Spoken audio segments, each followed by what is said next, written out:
Scott's going to come up and tell you a little bit about why this Union uniform is different than this uniform. They're both in the same Army, but why are they wearing this style?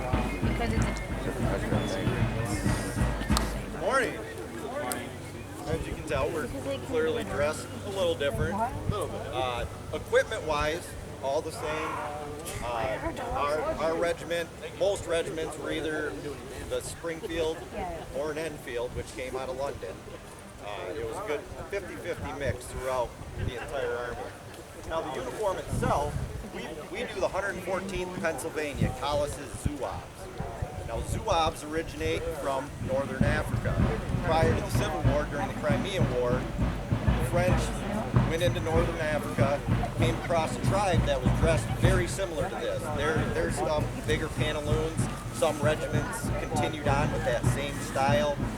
Our colonel decided he wanted to have what are called chasseur pants, which are based, patterns basically just like the regular Federal Army, just with the red material. Every state except Michigan, Minnesota, and Texas had at least one regiment of Zouaves at the start of the war. And that was due to the fact it was a volunteer army at the start of the war. So it was the militias that came in. And all the militias got to choose what style of uniform you wanted. So there were a lot of companies, militias, that showed up to war dressed like this.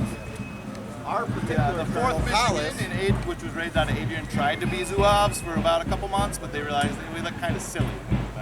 yeah, many regiments, unlike ours, many regiments, as he said, might have started with it, but they had no funding. The Army would not supply this uniform. It had to be personally funded.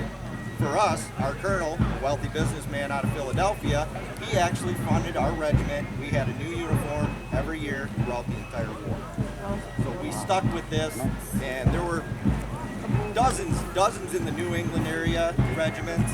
And a lot of them had stuck with it, but they all had to be personally funded because at the time McClellan said, if you want to dress like that, that's fine, but we're not paying for it.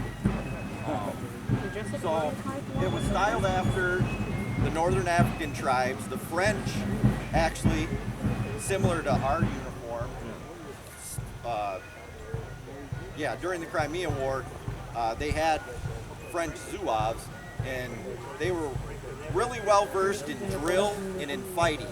So if there were green troops in front of you, if these guys showed up, you probably weren't going to stay on the battlefield with them because it ain't going to work out well for you. So with that reputation, they had got written about, it came to the U.S., spread throughout the U.S. Just having the uniform alone, you just naturally pick up that reputation that you probably don't want to fight these guys. Now, we couldn't stop a bullet any better than he could. We fought the same tactics, all that. It's just that the uniforms are different, a little different. One thing that we have that a regular Federal would have, they have gaiters, but they would not have the jambiers. It was just added protection for your pants. If you're out running around, it just makes it a whole lot easier not getting critters in your pants, and your pants aren't getting all torn up. But other than that, one of the biggest things that made a great recruitment tool, Collis actually had an independent company at the start of the war, ran back to Washington just like the rest of the Army, but when he got back, he was told, you want to go back to Philadelphia, you get yourself 9 more companies, I'll promote you to a colonel and you can have your own regiment. He went back to Philadelphia within 72 hours. He raised 900 more men, and then they were dubbed the 114th Pennsylvania. Thank you, Scott. Any questions? All right, we only have about 2 more stops left, but we're going to go to the back. A lot of people, when they come, they don't go on the tours or their first time. They only come to this area over here. They walk through, they will see, there's more camps in the back, right over here. So we're going to walk over there, and that was what we conclude with our last couple stops. So if you guys in the back who weren't on the tour originally, if you guys want to come along, you're more than welcome to lift up that tape and come along.